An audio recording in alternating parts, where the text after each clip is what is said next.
Hi everyone. There's a lot of excitement building in downtown Wichita, and today we're going to take a look back at what we've accomplished so far and also tell you a little bit about what's ahead. We have two guests here with us today. Seated next to me is Jeff Fluhr. He is the Wichita Downtown Development Corporation President. Hello, Gail. And also Scott Knebel, who is our downtown planner.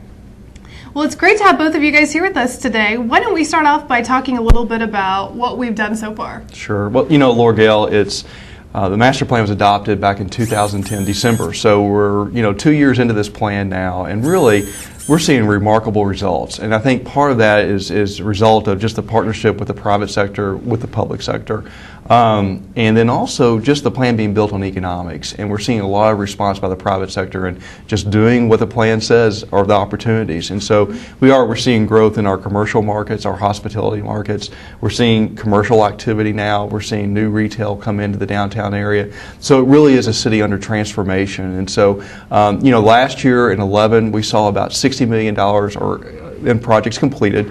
About $94 million were actually started. In 2012, we're glad to report that completed project number went up to $100 million, both public and private working together. And then also we saw about $112 million in projects started. So the momentum is there and it's actually increasing. And so, which is great as we, both retain and also recruit business to our downtown. What do you think has been the key to your success? Is it the downtown master plan, having that blueprint? Most definitely. Well, in working with Scott, I think the thing that there is a seamless partnership, if you will, between the private sector and the public sector to make this downtown viable. When a region is thriving, really if you get to the core of it, the downtown is a vibrant center. It's your identity as a city. And so I do believe that the master plan has laid out a very bold vision for what the community wants to see in its downtown over the next 15 years. And then it has very specific strategies, both for the public sector and also for the private sector to be working on. And as a result, I think that predictability, that clearness and conciseness in what we want to see happen is really increased both the local interest, the regional interest, but also the national interest in our downtown, but also the region. This is not just an urban project. This is really looking at how do we create a very strong economic region, and at the soul of that is the downtown area. So I do believe there's a lot of things at play with this as far as making it happen, but again, the master plan is giving us that strategic blueprint. It's a living document. It's changing as it needs to change based upon the market. And again, we're seeing those results in the downtown area. Could you give us an example of maybe how it's changed? Well, I think part of it is that the plan gives you, it's not prescriptive. What it does, it lays out design concepts. If you remember in the master plan, it talks about various catalyst sites in the downtown that may either be city-owned or may have controlled by the county, areas that we can see development. And then that helps us have the conversation about the what-ifs. Then what happens is the master plan allows us that dialogue to where we can talk with the developer and the developer work with their project. So it's a living, breathing in that way. We've also seen public policy, come out of the master plan, the public investment policy. A huge piece, a cornerstone piece in the downtown investment too. So again, it has all that activity with it of being a guide, but yet not so prescriptive that it can't adapt the way it needs to. And Scott, what does that policy say? Well, in terms of the public investment policy that the City Council adopted actually in 2011, shortly after adopting the downtown plan, it really addresses the approach that the city is going to take in investing in public infrastructure to support private development. And the focus areas are on public parking, on open space and park improvements, and on street and streetscaping improvements. And they've made several of those investments through 2012, have several on the horizon that are being made in concert with private projects. As the private projects occur, it's not the public sector leading the private, but done in partnership. Mm-hmm.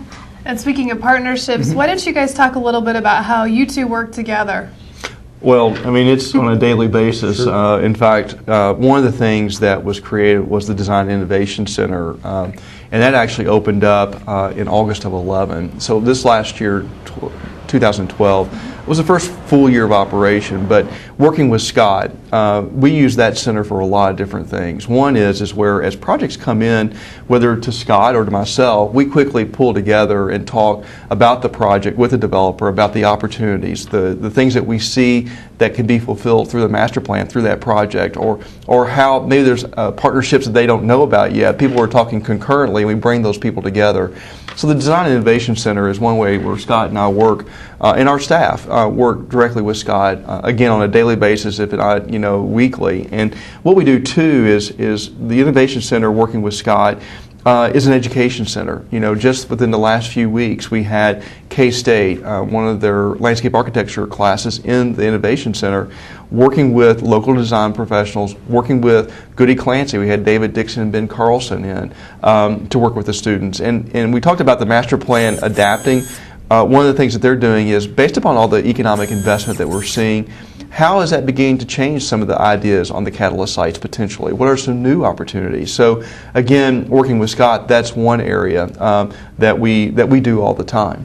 Yeah, I think another good example is that the city of Wichita, when the city does public projects like the Douglas Avenue improvements, the first phase of those improvements, which will be occurring in 2013, when those are designed, we use this Design and Innovation Center so that they can be designed in concert with the private developers. There's a number of private projects, Exchange Place and others that are ongoing, Union Station, that will be occurring in 2013 along Douglas. We can have those conversations with those developers in this Design Innovation Center so that the public projects, the private projects all work together seamlessly, because there's, I find there's, really just the right of way there on Douglas, the buildings come right up to the edge, and so we have to coordinate how those projects occur together, and that this tool, this center that the WDDC hosts and sponsors, is a fantastic way to do that. It's the best approach that I've been involved in.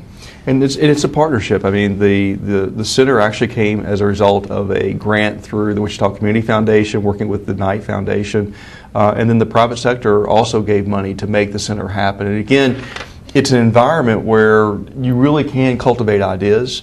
You can initiate new projects, things that will help us move our downtown forward.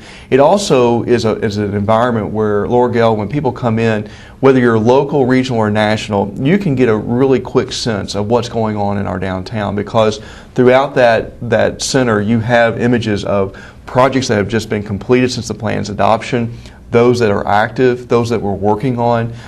You also have the illustrations of the master plan on the walls. So again, there's vibrancy to it. And then we also can communicate. One of the things that I think is really important to note is that the master plan team, they have not gone away. I mean, a lot of times that happens in cities where a master plan will be done and then that design group will go to the next city.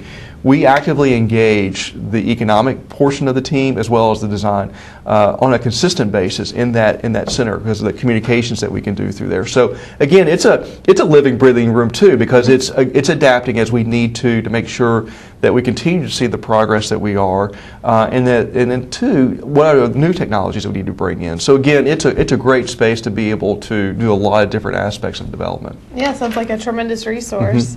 You mentioned you guys are all still working together, but talk a little bit more about the other partnerships and people who are really making a difference downtown. Well, one of the things that we're doing too with through the Innovation Center is working with the CCIM Foundation, and that's a commercial brokerage, and the local chapter is partnering with our organization to do research on ground leases downtown. So again, that's another partnership that's there. I mentioned K-State. That's another partnership where we're working on the design aspect.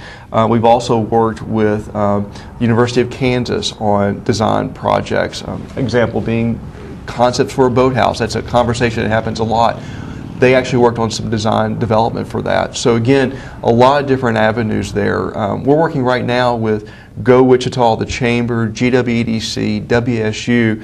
One of the things we want to do is, in working with Scott and the city, is really begin to put out, if you will, an economic report on downtown that gives you more information on trends that we're seeing, comparisons maybe to other places in the country that are like us. So again, how do you tell the story better? So we have a lot of partnerships that are emerging to be able to do that as well. How do we compare, since you brought it up? Well, I think we're doing quite well. I mean, we actually are part of a group called the International Downtown Association, which is a professional affiliate of development corporations literally around the world. And really, as far as a mid-sized city, we're seeing quite remarkable results. In fact, David Dixon and Ben Carlson, when they were in town a few weeks ago, they talked about, I mean, they have exposure to cities across the country as well. And one of the things that David noted was just the fact that we're seeing new construction in residential. We're seeing such great adaptive reuse of historic buildings into residential and commercial uses that it really is, we're right on par with what they would hope they would have seen in the master plan. So again, I think great indicators from looking across the country, but also even from our own design team, of them looking back over the last 2 years and them saying, Wichita is doing a great job, keep up the work, and keep those conversations and partnerships going. And that probably really says something that we're able to accomplish this much when the economy is in the state that it is. Yeah, and that's a good point, and that was one of the things that David Dixon with Goody Clancy mentioned when he was here, was that he was surprised, I think is the term he used, how much we've accomplished, how quickly, and that really he felt like that the progress that we have made so far, given the economic climate nationally as well as locally, is more than he would have expected. And I think that goes back to, I mean, the mayor has made this a priority in his administration.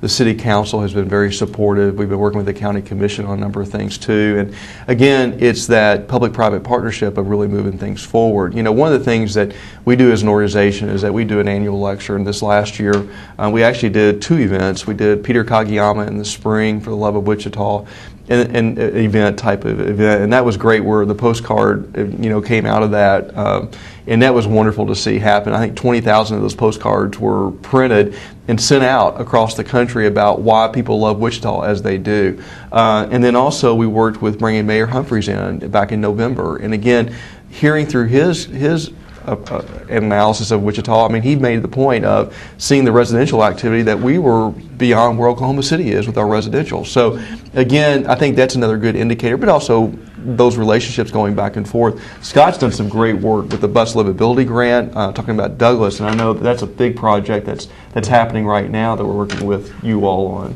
Yes, in fact, in terms of looking forward, I know we're talking about the past, but looking forward, I think that'll be one of the things that the city can look forward to in 2013 is the improvements to Douglas and the first phase of the Douglas Transit-Oriented Development Study, which I know we've done a show on the channel here in the past.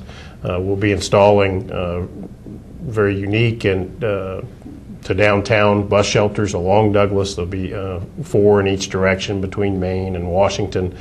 Be making some pretty significant improvements to the sidewalk areas to shorten the crossing distance, going to address what is a safety concern with pedestrian crossing of Douglas in the Old Town area between the south side of where Old Town and Union Station is starting to develop, and the core of Old Town by putting in a signalized pedestrian crosswalk. Also going to be installing bicycle parking along Douglas, similar to what was done in Delano a couple of years ago. We'll do that in the core of downtown to promote bicycling and the new bicycle master plan that the city just adopted. And why is it so important to do all that? I know safety, of course, is an obvious answer, but walkability is a huge thing.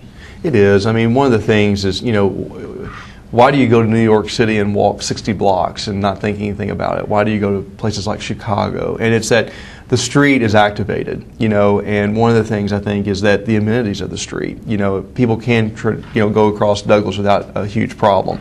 The transit works well. It's identifiable. It's predictable. All those things are important. Our block, we're in the Eaton block, and along Douglas Avenue, and just to see the activity in those storefronts now, again, encourages that, that pedestrian walking from Old Town over to the arena. And again, it's a mindset of, you park once and then you use the queue line to move about downtown or to walk from one place to the next without thinking about it. So again, all those amenities come into a very important part of making your downtown what it is and being distinctive. That's the other thing, is that all the things that Scott's working on with the transformation of Douglas is a distinctive thing. I mean, it's our postcard avenue, if you will. It's our Michigan Avenue, if you will. And so again, how do we make sure that the quality is there? And this is one of the projects that's helping us do that. I'd like to go back for a second on something you touched on earlier. You talked about trying to get our story out, you know, to people, and also you talked about the postcards. Talk a little bit more about your marketing efforts and what you guys are doing. Well, you know, we're fortunate. Jamie Zellner is on our staff. She's the Director of Communications, and she does a great job of getting the story out there. You know, one of the things that happens is that we're fortunate that there are a lot of great stories about downtown in the Eagle, in the Journal as well. And so one of the things that we do, Laura Gale, is like every 6 to 8 weeks, we'll go back and capture all those headlines and do a development update. And it basically ties all those stories together. And we've seen that database grow to thousands of individuals now to where they're getting that information both locally, regionally, and even some national people are now queuing into that. And again, that's important. That's one part of telling the story. The other is through Twitter and Facebook. Jamie does a lot through that. She's increased her followers, if you will, to several thousand in Twitter, and I'm glad she's doing it. That's not something where I excel in, but Jamie does. The other thing is our website. You know, we update that weekly to where we make sure the information is pertinent. We feel like, you know, time is money, and people need to be able to get in and see what's happening in our city. And really, a lot of times that's their only shot to them. You know, they'll see that and say, what's happening there? So Jamie works on that on a weekly basis to make sure that information is current and up to date. And then, you know, the other thing that we're doing is like marketing brochures and things like that you need to get into the hands of people.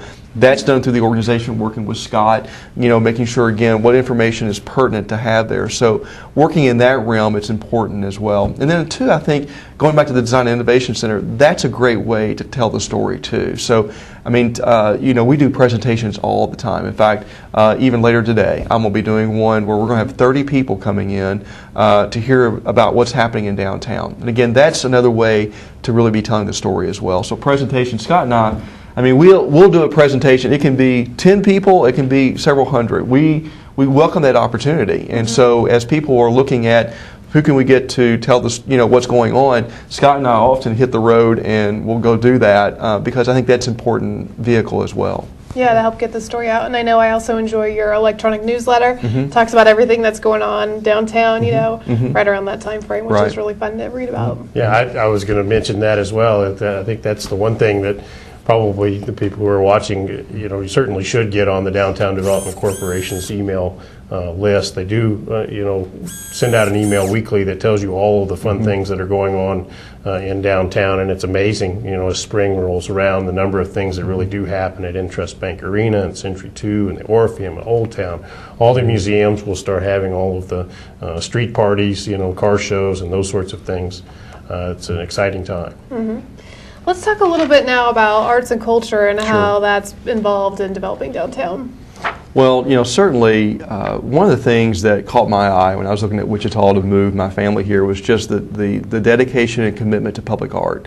I mean, you transverse almost any area in our downtown and you see public art, and that's important. I mean, when you're looking to recruit the demographics of, you know, your mid-20s to late 30s, 40s, that's a big piece. I mean, and it's important to the other segments as well, but really, arts and culture is a way to really define your city. It's what makes us unique. And so again, the art that we have on our bridges, the art that you have down in Douglas, all are important. And one of the things I love, the fact that what Scott's been doing, working with the city, and is on public projects that are actually just recently completed where they have a major component dedicated to public art. Again, another opportunity to display who we are as a city culturally. So I know that's a project that you're very proud. I'm very proud of it too. So right. Well, and the project he's talking about is the Block 1 project, which is really still an ongoing entire block of redevelopment at Douglas and Broadway in downtown. Several components of that project have completed, one of which is the Block 1 parking garage in Urban Plaza, which contains a public art element called Bravely Serene, which is a tile mosaic both on the walls of the garage as well as in a fountain in the Urban Plaza. It's a very fantastic piece of public art done by Murano Studios, here a local artist. And I think it's turned out really well. A number of people that were involved in the project weren't sure, how it was going to look just by, and it's, I think, the way art always is, looking at the concepts. I'm not sure that's a great idea, but everybody that's seen it, and everybody should go see it at some point, has been really happy with it. The other approach that we took with this site, we think it's important to celebrate our history as a community. The site where this garage is located was the former site of the Hockaday tire store, which Woody Hockaday is his name, was in the history of Wichita and in the history of the country, actually, was one of the people who first started creating road maps, numbering roads in the highway systems in the country. And so in this parking garage, in the elevator lobby of the parking garage, we've also celebrated the history of this site and told his story in an artistic fashion, including some tile mosaic from some tile that existed from that business back when it was originally at that location back in the 20s.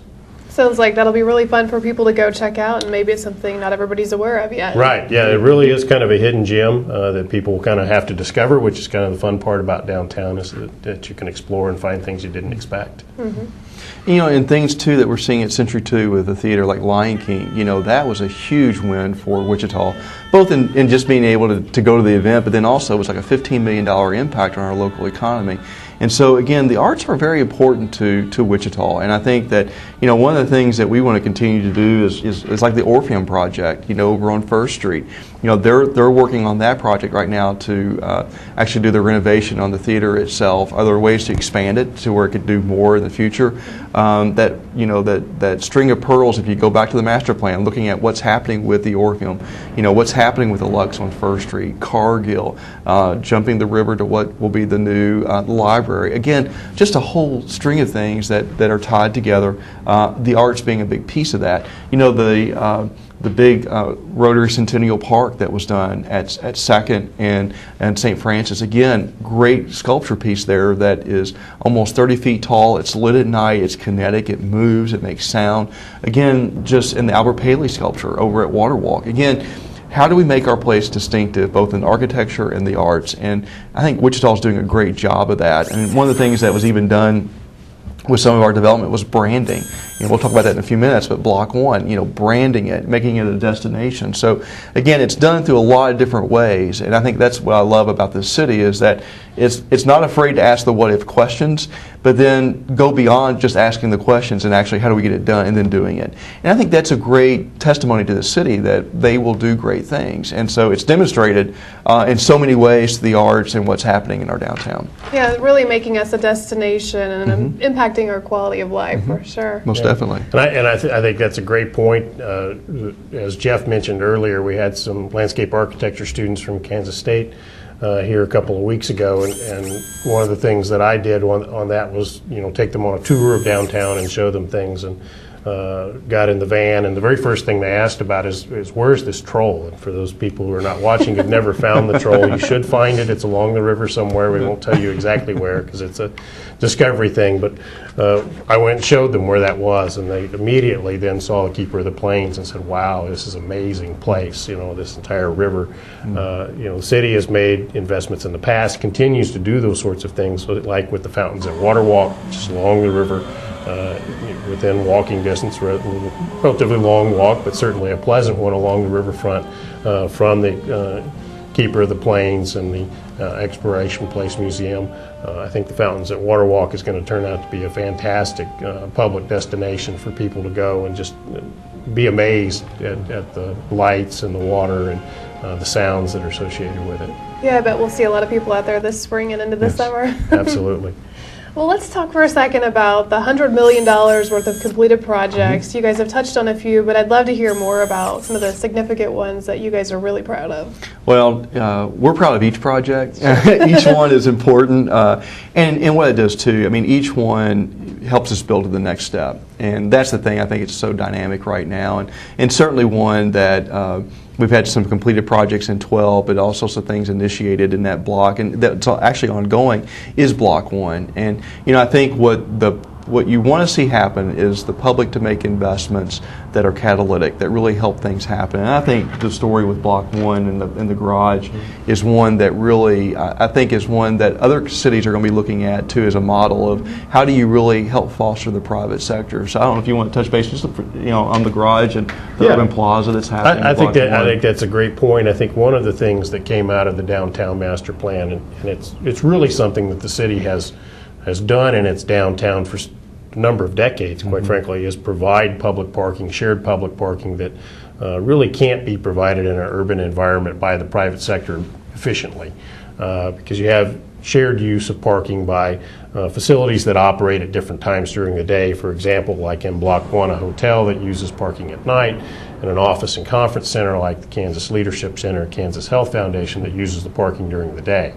If each of those businesses were required to provide their own parking, the situation would be that you'd use twice the land in downtown, you'd have parking, twice the number of parking spaces, each of which would be empty half the time.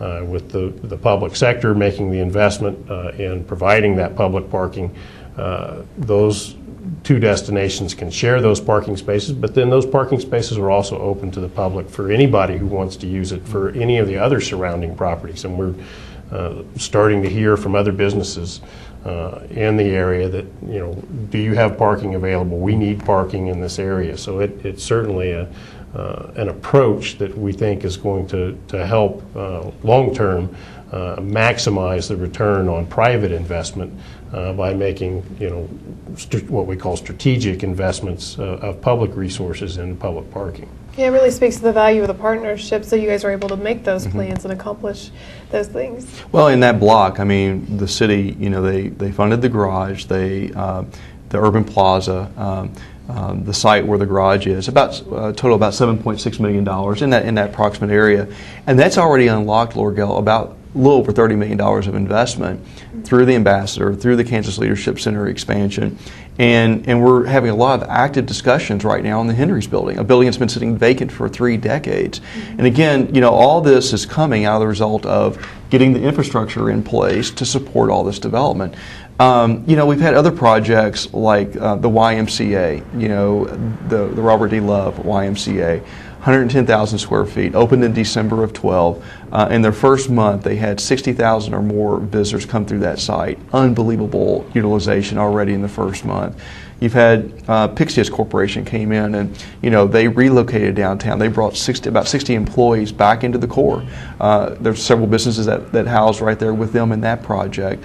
We're seeing things with residential. The Player Piano Lofts opened up this last year. The Renfro opened up this last year. Since 2010, we've seen about 160 units completed into new residential units coming in as far as the rehabilitation of buildings. We now have a little over 500 that are either under construction or about to start construction in our residential market. So again, that's all adding a vitality. The churches, St. Mary's Cathedral over on Central, again, beautiful renovation and expansion, about $16 million. So, and the list continues. I mean, there's a lot of them, but again, each of these projects are building on the other, and complementing. And I think that's the thing that, as we mentioned earlier, is that as these projects are coming forward, we're able to have those conversations about relationship of this building to the buildings around it. How do you encourage the walkability, or where people will get out and will walk from block to block? So again, all those are really dynamic conversations and that are resulting in some great projects. Yeah. And I think that's a great example. In addition to the Douglas project, which we'll be doing in 2013. In 2012, we completed the St. Francis project, which connected the Interest Bank Arena to Old Town, converted the street from one-way southbound to two-way traffic, added angle parking on both sides of the street, really provided street lighting, landscaping, benches, trash cans, bicycle parking, things that hadn't been on that street. In fact, when we were doing a review of the downtown plan for the students for Kansas State that Goody Clancy was doing. Goody Clancy had some photographs of what St. Francis looked like when Goody Clancy started working on this project. And in that we're on the wall in the Design and Innovation Center is what it looks like today, and the transformation is just incredible. And it really is reflected in both not just a nicer environment that the public can enjoy both by walking, bicycling, and driving and using transit, but also an investment. We've got a number of new businesses that opened, Bite Me Barbecue, Pixius, there are several others I'm not thinking of the Cassandra names. Bryant is another. Is a web design company, graphic design that's there at the Zellman's building. And again, what a great transformation of a corridor. I mean, it really is fostering development. I mean, Tracy's Automotive they've made improvements to their existing where they were originally, and they've also gone across the street. They've done, and it was interesting with Ben Carlson. He said, it fits, it works, and it's an automotive use. We've had attorneys move in on St. Francis Street. So again, a huge transformation in the last 18 months, right. Probably not even 2 years of a street that now has a lot of viability to it. It's a connector now between Old Town and the arena, and again, it's a classroom, if you will, to go out and say, this was one way at one day, and it didn't have this parking, it didn't have these amenities to it, but now it does. Very much like Block 1, where you can talk about those relationships and demonstrate it physically to those that we're getting ready to do two-way William Street. Correct. Again, it's a dynamic of being able to look at St. Francis Street to say, here's the dynamics of how it's changed that street. And so that work is underway and will be done this year as well. And I remember you guys had a huge party out there to celebrate all the accomplishments. It was a hot day, but it would have been a huge party if it hadn't been 125 degrees. It was warm that day, but again, we had a lot of people came out, and it was a lot of fun to celebrate that. And that's one of the things we're going to be doing, as we go into this year as well, is celebrating what's been happening at Block on nicer days. On nicer days. We're going to make sure the climate's a little bit better. But again, it is a celebration. I think you need to celebrate things when you put the shovel in the ground to start it. You celebrate it when it's completed. And we certainly want to be doing that as we go forward as well. I want to ask you mentioned the residential units. Is there a lot of demand for those? Very much so. And that's one of the areas where Lori Volk in the master plan, she noted that we could absorb 1,500 units over the next 5 to 7 years, which is about 300 units a year if you begin to average it out using a 5-year time frame. And we're right on track with that. In fact, we talked to Lori recently and said, okay, here's the activity. When do we need to maybe update your analysis, because we want to make sure we have pertinent information for our development community. And she said, I think you're on a great track as a city. Probably in the next 16, 18 months we might want to look at that. But she said, what's happening with your development is right on line. It's what you want to see happening. And so, and as a result of that, we've seen increases in the price per square foot that people are getting for rents. And so again, that's helping us build more units too going forward. And are those both apartments and condos? Mainly apartments. Okay. Water Walk is the condominium project that we have. I know with the Lux, that development, they're looking at maybe having some condominium opportunities there, but mainly the emphasis has been on apartments. Okay. Yeah, and I think one of the things that David Dixon with Goody Clancy mentioned in his assessment of where we are, and one of the things that he felt like was stronger than what they perhaps thought it would be when they did their analysis was the housing, and in particular the fact that we're starting to see new construction projects. I have one that has broken ground. We have another that's announced, the Water Walk Apartments, that should be breaking ground in the spring. And those are the types of projects that in his assessment, he thought would take several more years from now to get started, that he felt like that most of the projects from a residential standpoint would be the conversions of industrial and office uses like the Exchange Place, which is about to happen, or the Lux, which is currently underway. So we have really both of those things going, which I think that points to the strength of the housing market in downtown, and hopefully we'll see that continue. And certainly, as we continue, Scott's mentioning some of the projects that are underway right now. We're thrilled about Union Station and the opportunity that's going to yield for us. That transaction just happened within the last few weeks. Gary O'Borney and Chad Stafford with Occidental Management. Just in working with that group, just talking about the possibilities of how that relates to Old Town, how it continues that synergy that we've seen happen there. It's interesting. that area, has just done extremely well as far as Old Town, and there's really an opportunity to pull that south, if you will, into Union Station and connecting it over to the arena.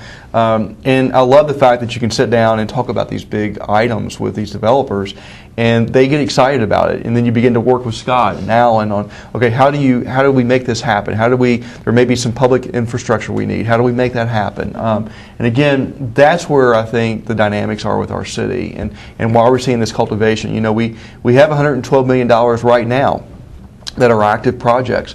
We have $100 million that we're in due diligence on, where we're dealing with new commercial product to do some more residential, retail development. All these things are moving concurrently with each other. And at the end of the day, we looked at the master plan as being a 15-year vision, but we've said we've got less than 10 years to do it, because we have to have a sense of urgency here, because we are, we have to be competitive. We need to be able to present a city that GWDC can use to recruit and retain. We need to be a city that, that our aviation clusters can use to recruit the talent that they need, the medical, the education. This becomes an important thing for WSU, Newman, and Friends, because, again, it's what's the environment in which all these entities work within. So it becomes even an important tool, if you will, in the recruitment of university students. So, again, we're seeing some exciting things right now, and I think hopefully what people are garnering from this opportunity to be here with you is that there's a lot underway in the city of Wichita. We've had a lot happen in the last couple of years. We've had a lot of great things happen in the years prior to that with some great leadership, but our future is very bright, and I think that the next 2 to 5 years, it's going to be a different city. The skyline will be different in Wichita than it is today over the next 2 to 5 years. We'll be talking about Block 50, huh? That would be the goal. I like the way you think. Talk a little bit more about the competition and how fierce it is. Well, people have choices. In today's world, companies, they look globally now. It's not just in a specific local region, local market, or a regional or not. It's global. And technology has done a lot of that. You can talk to anybody. In the Design Innovation Center, literally with one developer, we had a conversation where one of the people we needed to talk to was in France, the other person was in Maryland, and then we were here in Wichita. And it happened as if we were all sitting in the same room. When people are looking to locate companies, they again have opportunities. So it is one that we need to be competitive in. Workforce development is huge. The Chamber Leadership Council that the Chamber is doing now, where Jeff Turner and Charlie Chandler are the co-chairs of that, and they have, I think it's 101 companies now that, they both profit and nonprofit have said, we are going to commit to sit here, and we're also putting financial resources to be here. What are those primary things that we need to be working on? Primary job creation, higher ed attainment, educational attainment, and then entrepreneurship. How do we cultivate that? And again, if we're doing all that, that helps us be more competitive. One of the things that we've seen is that we're mid-continent. We're building a new airport, which is huge for our city in its competitiveness going forward. That's our front door to a lot of people when they come into this part of the country. The other thing is so that's important. The other thing is how do we partner? I think with Oklahoma City, what are those partnerships with Tulsa, Oklahoma City, to where we really become a strong mid-continent region. All these things are very important to us. So, we get a lot of calls about possible locations here, and if we feel like we can get them here and at least get them on the ground where they can see how the investment's pouring in, quality of life is a big issue for their employees. So again, I think it's important that we're creating this distinctive city, because other people are doing it too. We're not the only people that are doing it. There's a lot of activity in cities across the country. Louisville, the cities that we've gone to for city-to-city visits, Omaha, Oklahoma City, Fort Worth. All these cities are very active in their downtown development and also their regional development. So it is a very competitive nature out there as far as recruitment and retention. Well, it sounds like you guys are going to be busy. We are busy, and we love that. Yes. It's one of those things where I think every day there are new opportunities, and new opportunities come to us just through conversations. And so, one of the things, Laura Gale, is that we do want people to have the information. We want people to know what's going on, Certainly, the city's website is a great resource for that. They can contact our organization. Our number, if they want to call, is 264-6005. You can go on our website and get connected to our databases that way. You can call and get on the development email that's got in the events email that we talked about earlier. Mm-hmm. Again, however we can help get the information to people, we want to be able to do that. And so by contacting us through our website, downtownwichita.org, or calling us, we'd be more than happy to get people plugged in. All right. Well, thank you guys so much for taking time out to be with us today. It's been fun to hear about all of the stuff that's going on. It's our pleasure. Appreciate the opportunity. All right. And thank you for watching this edition of Local Loop.